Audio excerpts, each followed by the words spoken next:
air your grievances on Fridays at 844-967-2789. No grievance that Dr. Robert Craig came and joined us on this fine show. Thank you to him. He is the executive director, Citizen Action of Wisconsin. He and that entire group, they're all our friends. And Dominic, I got this joyful breaking headline. I'd like to entitle the headline, Suck It, Boss Voss. Or as the Associated Press reports, a 3-judge panel says a group of Democratic voters challenging Republican-drawn legislative districts can depose Assembly Speaker Robin Voss. Ooh, that means under oath. And that's not open court, but that's as long as it takes. The voters filed a federal lawsuit in 2015 alleging the boundaries amount to an unconstitutional gerrymander. The Democrats want to question Voss about how Republicans drew the boundaries and how Republicans expected the lines to affect Democrats. Voss has argued he can't be deposed due to legislative privilege, which protects lawmakers from being sued. The 3 judges considering the case voted 2-1 on Friday to allow the deposition, saying the case is exceptional and raises important questions about the district's constitutionality. Pardon me. Judge William Greisbach was the lone dissenter, saying a Voss deposition isn't necessary or relevant. Well, you can suck it too, Judge. Kevin St. John, an attorney representing the state assembly, didn't immediately respond to an email. But Dom, the breaking headline, State of Wisconsin, suck it, Boss Voss. You will be deposed. And he was the only singular individual that was in the room for every single gerrymandered district, unconstitutionally gerrymandered, partisan gerrymandered, secretively gerrymandered with a private law firm off campus. They did it at Michael Best and Friedrich's office. And Voss is the only one that knows the truth, the whole truth, and nothing but the truth. And now they get him under oath, Dom. That it's going to be a long and squirming day for Robin Voss, I strongly suspect. I cannot wait. Also today, crew to the AP reporting, a federal court ruled that Ohio's congressional map is unconstitutional and ordered one be drawn for the 2020 elections. New map supposed to be done by June 20th. The 3-judge panel ruled unanimously in that case. Well, I hate to, hold out hopes for the courts, Dom, because ultimately it could end up in the U.S. Supreme Court. And now that Kennedy's long, I don't have much hope for Kavanaugh. But ultimately, the good news, as far as I'm concerned, Boss Voss will be disposed, or as he will think. Damn it! Come back with us. More Devil's Advocates. We are grievances, 844-967-2789.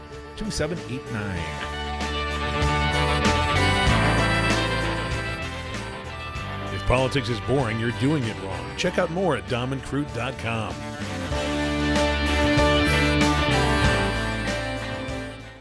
Wisconsin, home to the world's best cheese, best beer, and best football fans in America.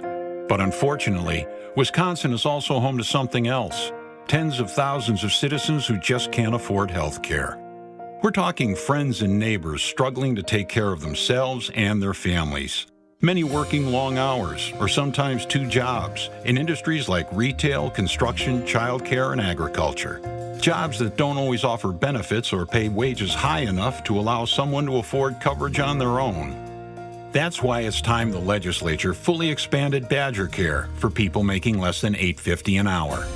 It's a smart investment for our state, saving lives and taxpayer dollars, providing affordable health coverage for our citizens. Get the facts at betterbadgercare.com. Then tell your legislator to take action today. It's the right thing to do right now. Paid for by Citizen Action of Wisconsin. You are listening to Real Resistance Radio, WRRD 1510 AM Waukesha and WTTN 1580 AM Columbus. Always streaming at realresistanceradio.com. Hey Milwaukee, come celebrate Cinco de Mayo a day early with WRRD. Join Earl Ingram Jr. and State Rep Joe Castas-Amaripa as they broadcast live from Kampali Taqueria on Brady Street, Saturday, May 4th, noon to 3. Have delicious tacos and party at Kampali Taqueria on Brady Street with Earl Ingram and Joe Castas-Amaripa. That's this Saturday, noon to 3 with WRRD. Always streaming at newstalk1510am.com. Brad Zog, owner of Zero Res Madison, resisting dirty carpets and harsh chemicals. Brad, why should people use Zero Res Madison? Why wouldn't you clean your carpets like this? We're not using any soaps. We're not using any chemicals. We cost about the same as the other guys. You look at it and you go, where's the downside? You got a completely green clean. It's awesome. We guarantee it. There's no downside. There's no downside. Use Zero Res. Call Zero Res today. 608-848-9000. Zero Res. Spell it forward or backward. It's the right way to clean. Electric bikes are exciting. E-bikes improve your health. E-bikes give you fun things to do this summer besides going out to eat. Lynn, I have gotten chubby. Lose weight, lower blood pressure. But is it going to cost me $2,000? No, at Crazy Lenny's E-Bikes, we have bikes for just $690. Get outside this summer. Ride the trails. Get an e-bike. Go up hills without pedaling. E-bikes only $690 at Crazy Lenny's E-Bikes, 6017 Odana Road. You don't have to buy one. Just try one. No, you don't have to buy one. Just try one. I don't see the support. I don't support it. Wisconsin Senate Majority Leader Scott Fitzgerald doesn't see the support for legalized medicinal marijuana, even though the 2018 midterm referendum in 11 counties and the city of Waukesha passed by over 79%. Call Scott Fitzgerald at 608-266-5660. Tell him you support legalized medicinal marijuana. No, I don't see it. This message was paid for by the People for People Corporation. Donate online at p4ppc.org, p4ppc.org.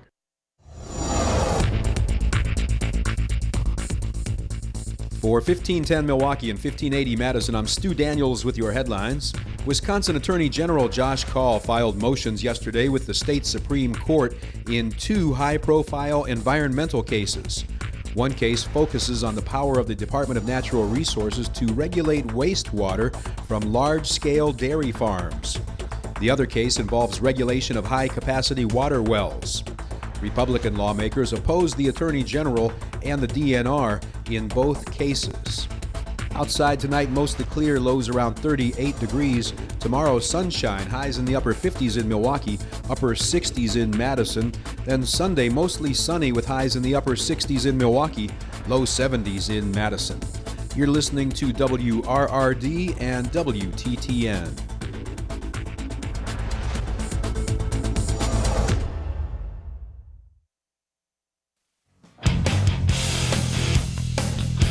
I would have gotten away with it too if it wasn't for those meddling devil's advocates.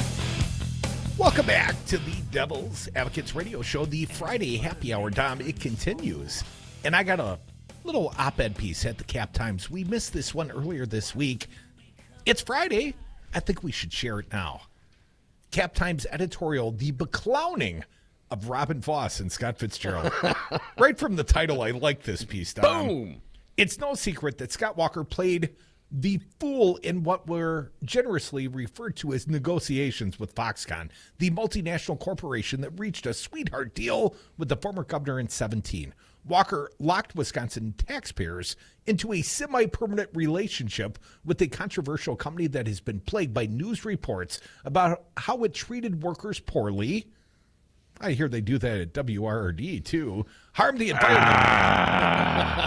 Failed to follow through on agreements. That was a bad start. Things got worse. Despite Walker's cheerleading, a steady stream of leaks and revelations raised questions about the soundness of the deal. And it became abundantly clear, even to those who continued to defend the arrangement, that inflated expectations were being altered and abandoned. Dom, Bloomberg Businessweek recently referred to Wisconsin's disastrous $4.5 billion deal with Foxconn, reporting a huge tax break was supposed to create a manufacturing paradise. But interviews with 49 people familiar with the project depict a chaotic operation unlikely to ever employ 13,000 workers. A Business Insider article on Foxconn's arrangement with Wisconsin concluded that evidence is mounting it's a terrible deal. The business-friendly magazine Reason has referred to the deal as a boondoggle. So do I. Last fall, Fortune magazine headlined an article in Wisconsin. Some fear Foxconn's factory main product is smoke and mirrors. A February headline in another business journal, Forbes, read, Foxconn fiasco proves manufacturing revival won't happen without accountability. Amid the reports of mounting costs and declining commitments, the debate about whether Walker failed Wisconsin was settled. He did. and the mess he made of things contributed to his defeat for re-election in 2018. Walker is gone, but his failure, Dominic, continues to haunt Wisconsin. In part, this is because the former governor did not screw up on his own. Walker had help from the legislative leaders who were supposed to check and balance the former governor's rank ineptitude. Assembly Speaker Robin Vos, a popcorn salesman from western Racine County, and Senate Majority Leader Scott Fitzgerald, a career politician from rural Dodge County, like to portray themselves as fiscally conservative Republicans. But they gave away the store, gleefully placing their rubber stamps on Walker's crony capitalist commitment to provide Foxconn with as much as $3 billion in taxpayer-funded subsidies in return for the company's over-the-top promise to create as many as 13,000 jobs. Estimates of the cost to taxpayers rapidly rose, even as signals regarding actual job creation grew mixed. No one in their right mind imagined that Walker, a desperate political climber who was trying to save his job after a failed presidential bid, knew what he was doing. But Vos and Fitzgerald were supposed to bring some small measure of accountability to the process. That didn't happen. The Republican legislators were being paid to represent the taxpayers of Wisconsin, but they chose instead to represent Foxconn. They are still doing so, to the embarrassment of themselves and the state. Governor Tony Evers, the man who beat Walker and now must clean up the messes made by his bumbling predecessor, announced in mid-April that he would work with Foxconn to revise the troubled deal. This was a reasonable and necessary move. Yet, in shoot first, aim later fashion, Fitzgerald and Vos immediately attacked Evers. The Senate leader charged that the governor has wanted to undermine the Wisconsin Economic Development Corporation from day one, and claimed ominously that any move to renege on Walker's commitment to Foxconn would cost the state its credibility with corporate interests. Vos dismissed talks of renegotiation of the bad deal as naive and told a much worse radio station that Evers was clearly above his pay grade on some of these decisions. The assembly leader charged that the governor does not understand the full ramifications of the words that he says and the actions he is trying to take with his administration. It is beyond my level of understanding to think a governor of the state of Wisconsin is basically rooting for the failure of the largest economic development project in the state's history, said Vos, who announced on April 17th that the Foxconn deal was ironclad. Ironclad. Got that, folks? The next day, April 18th, Foxconn officials let it be known that they were open to further consultation, collaboration, and new ideas in their deliberations with Evers' administration and the WEDC. Ironclad the next day. Wrapping up the editorial here from the Cap Times. It turned out that Evers was speaking from a place of knowledge about the nuanced process of trying to encourage job creation while protecting taxpayers, workers, and the environment. As for Vos and Fitzgerald, well, the Collins English Dictionary refers to a circumstance in which individuals are beclowned by making fools of themselves. When the Assembly Speaker and the Senate Majority Leader failed to provide adequate oversight for the Foxconn deal in 2017, they embarrassed themselves. But with their blank stare defenses of the flawed arrangement, they have compounded that embarrassment, playing the fools again and again. Vos and Fitzgerald are now fully beclowned. The Cap Times editorial, 844-967-2789. I agree wholeheartedly how very unfortunate it is that we have these gentlemen in charge here in Wisconsin. They were not protecting the taxpayers. They're protecting their own political asses. And as I've said many times before, most independent thinking people want jobs. We want, commerce. We want the ability to give good wage paying jobs with health care and insurance and all the things that matter to help us have a healthy and happy society, right? I mean, who doesn't want that? But when you see the way this thing was sliced and diced and just given away and written on the back of a napkin and so ineptly done, and from the get-go, this thing has been churning and burning, and the excuses, ironclad, Robin Vos said, ironclad. And literally the next day, this huge international corporation turned around and said, man, we're open to collaboration on some new ideas. Dominic, do you see what Governor Tony Evers had to say today on the topic of Foxconn? I did not. Please edify me. Well, apparently, according to the headline, Wisconsin Governor Tony Evers walks back doubts about Foxconn after meeting with CEO Terry Gao in Milwaukee. This one dropped last night. Patrick Mollybeck and others. Governor Tony Evers met with Foxconn CEO Terry Gao for the first time Thursday, and hours later backpedaled on his claim the company likely wouldn't meet its promise to create 13,000 jobs in Wisconsin. How many flip-flops is that for Tony? I read on. The fact that I said they may not have 13,000 jobs, it could be less, it could be more, it doesn't matter, Evers told the editorial boards of the Kenosha News and Racine Journal-Times. I'm not doubting their word. I'm just saying that we want as much clarity as we... I'm not doubting their word. I'm just saying that we want as much clarity as we can going forward, and we talked about what they're doing right now as far as building. The statement comes 2 weeks after Evers told reporters the idea that Foxconn would create 13,000 jobs was difficult to imagine and an unrealistic expectation. That does seem an awful lot like a flip-flop, Tony. Continuing on from the Journal-Sentinel. Evers also told newspapers Thursday that he was never not supportive of the Foxconn deal, despite repeatedly calling it lousy during his run for governor. In November of 2017, Evers said he could smell something rotten about the arrangement. Last fall, he called it a horrible deal that just about anybody could have done better putting together something other than... Let me rephrase that. It was a horrible deal that just about anybody could have done better putting together than former Governor Scott Walker. Despite the governor's latest comments saying he wasn't doubting Foxconn's assertions, Evers' spokeswoman, Melissa Baldoff, said Evers continues to maintain healthy skepticism of Foxconn's job projections. He wants the company to be successful, but believes it will be difficult to hit that figure, she said. He hopes they get there, but it's going to be difficult, she said.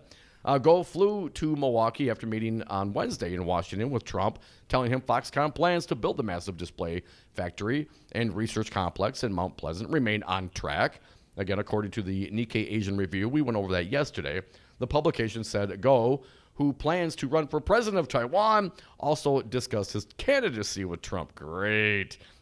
The founder of the $170 billion company, best known for manufacturing the iPhone and other Apple gear, met with Evers after arriving in Milwaukee Mitchell International on his private jet. Maybe there's something I haven't seen, Assembly Minority Leader Gordon Hintz, a guest briefly on the show yesterday. As long as anybody, including Foxconn, is just trotting out 13,000 jobs, they have no credibility. Hintz said it's false to claim 13,000 jobs is still possible, given Foxconn's announcement that it is no longer building the type of facility for which a public subsidy package was drafted. He said the 13,000 figure was never a goal. Rather, it was a figure from a 2017 economic analysis that found that many jobs could be expected from that type of manufacturing facility. Foxconn at the time was going to build this Generation 10.5 flat-screen plant. Here's what Hintz said. It was a number for a specific project that's no longer happening. We have an obligation to be cautious, but if they come up with something that they can do and there's an actual proposal and not just claims, if you tell me there's a new project that is economically feasible, then great. I would love to have an economic development project we can believe in. And Amen. Dom, then we might all say thank you, Mr. Foxconn. This is what I'm saying. Absolutely way to be pragmatic about it, Mr. Hintz. Asked before the meeting what he planned to say to Go, Evers said, well, we went over this yesterday. We need to repeat. I think we get kind of the gist of this particular article. Kurt, you got anything more to add to this? He just said he was going to say, hello, Chairman Gao. It's great to see you, and I'm looking forward to making sure you are successful in the state of Wisconsin. And then he did, a full flip-flop and said, I never said 13,000 jobs was unobtainable. I'm not cheering against them. Let's just say I don't believe them. But that's not exactly what Tony said. But I think that is the gist. Robin Voss, we've mentioned him a few times. Here's what he had to say, again, according to this article in the Journal-Sentinel. We know today that once again Chairman Gao is continuing to say that they are going to live up to the commitments that they have made to the state of Wisconsin and the local people who live in Racine County. He said he and his colleagues were glad Evers was meeting with Gao. There's been an awful lot of rhetoric, especially on the Democratic side, attacking Foxconn, doubting their ability to actually create jobs that they have promised. And I certainly think that on our side, we know we have an ironclad deal that is entirely scalable based on the amount of jobs they are creating. So if for some reason Foxconn only creates 75% of the jobs, they would only get 75% of the credit. Oh, this thing's just going to hang around our neck like an albatross for years to come. Thank you, Governor Walker. Let's get some phone calls in. 844-967-2789. Nick from Madison, you're back. Happy Friday, Nick. Thanks for calling. What do you got? Happy Friday. Thanks. I actually agree with you, and I got a little history here. Like, when this first happened, I kind of disagreed with you before because I asked why you didn't want, jobs in Wisconsin, and I remember, Crute, you said, well, the cost of this is just way more than the benefit. And I did my homework. I looked into it. And you know what? You guys are right, because for two main reasons. Say that again, Nick? Wait, what? Did you want that in writing? No, just say it again. Very slowly. I prefer it in writing. Notated, signed in blood. Go ahead, Nick. You were right, okay? Yes. There we go, yeah. All right, thanks for the call, Nick. Moving on. No. I'm just kidding, Nick. Please continue. All right. No, because, two main things that I think is really bad about it is, first, there's about, the low end, $3 billion of tax rebates and everything for 13,000 jobs. That comes out to a cost of about $245,000 per job. Just send people a check. They could probably do more than that. Send me a check. I might be able to start a business with that, if I had that lying around. Absolutely. And that's, Nick, and that's a great point, and I'll let you continue. But I think what a lot of people miss on this is the opportunity cost. What else could we do? What other impact would that money have? If we're gonna piss away $3 billion or up to $4.5 billion, if we're going to invest that as a state, I'm pretty sure we wouldn't put it all into one basket. Oh, you and Tony Evers, such skeptics. and not only that, the hypothetical job business I might create with that money that I all of a sudden had lying around, that would actually hire people, But then all also, you got to do by that math is hire one, Nick. Hire yourself, and you've already made good on the Foxconn plan. Honestly, I just, take that money and then move to another country and live like a king. You know me, I'm a jerk, but yeah. $234,000, dude. You might live like a king for 6 months a year, man. But, kingly living is expensive. Just ask Dom. True, yeah, okay. But then the second thing is that in order to get this plant, they're using eminent domain. And I just have a huge problem with that on principle, unless it's if it's to build a road, okay, fine. But just to make a business that might not even happen, basically, fine. The Constitution, it's in the Constitution, and they have to buy it for the fair value price, but the government picks the fair value price. It's always less than I could sell it to, someone on the free market. So people are getting screwed every way around. And not a fan. That's all good. Guys, you got me to say I agree with you, okay? So you can go into the weekend happy. All right. No, more accurately, you said we were right, Nick. Yeah. Hey, Nick, stand by for just a second. I want you to hear this as we go to break. This is from the actual LFB analysis. And they mention any cash flow analysis that covers a period of 30 years must be considered highly speculative, especially for a manufacturing facility and equipment that may have a limited useful life. Technological advances and changes in Foxconn's market share, operating procedures, and product mix could significantly affect employment and wages at the proposed facility over time. Also, state law changes could affect the estimated amount of tax collections received. In addition, investment analyses typically use a discounted cash flow methodology to account for the cost of capital. The DOA analysis expresses all amounts in current dollars and does not utilize a discount rate for future cash flows. In other words, Robin Voss and Scott Fitzgerald beclowned the entire state of Wisconsin. Of course, the other beclowner, Scott Walker, he's hopefully packed his bags, but he hasn't moved on. Hell, he plans on running for governor again, Dom, perhaps on the success of this Foxconn plan.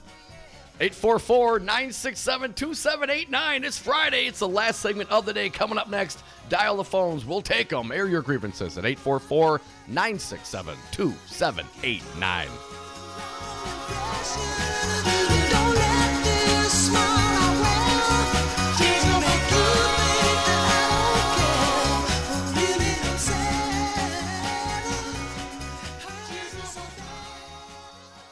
No, I don't see it. I don't see the support. I don't support it. Oh, they drove a dump truck full of money up to my house. I'm not made of stone. The manufactured outrage by the Democrats right now is hilarious. I gotta steal that bit. Hey Milwaukee, come celebrate Cinco de Mayo a day early with WRRD. Join Earl Ingram Jr. and State Rep Joe Castas-Amaripa as they broadcast live from Campali Taqueria on Brady Street, Saturday, May 4th, noon to 3. Have delicious tacos and party at Campali Taqueria on Brady Street with Earl Ingram and Joe Castas-Amaripa. That's this Saturday, noon to 3 with WRRD. Always streaming at newstalk1510am.com. Brad Zog, owner of Zero Res Madison. Brad, why should people use Zero Res Madison? Why wouldn't you clean your carpets like this? We've got a patented system. We also do another step that most people don't do. We have a double rotating brush machine that we use when we pre-treat the carpet. So this helps dig up any of that stuff that's deeper in your carpet that the vacuum doesn't get. We're going to provide that intermediary step before we clean with our empowered water. Call Zero Res today, 608-848-9000. Zero Res. Spell it forward or backward. It's the right way to clean. You concerned about speaking up at work? Do you feel like you have no say in your day-to-day work routine? Join Teamsters Local 344. Call 414-258-4545. Get a seat at the table. Join your brothers and sisters in negotiating for better wages, hours, and working conditions, and be part of the most powerful union in North America. Teamsters Local 344 covers sales and service throughout Southeast Wisconsin and package and airlines statewide. Contact Teamsters Local 344 at 414-258-4545 or at local344.org. If you're like a lot of companies, you know you need IT, but you aren't sure where to start. That's where Five Nines comes in. Hi, I'm Todd Stryker, President and CEO.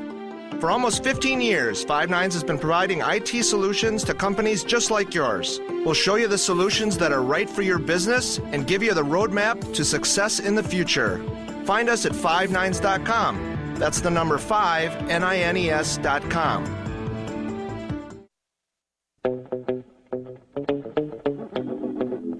The Devil's Advocates, because freedom. And we are back. Thank you for listening to the Devil's Advocates radio show. Last segment of the day. So now is your opportunity. Last opportunity of the week.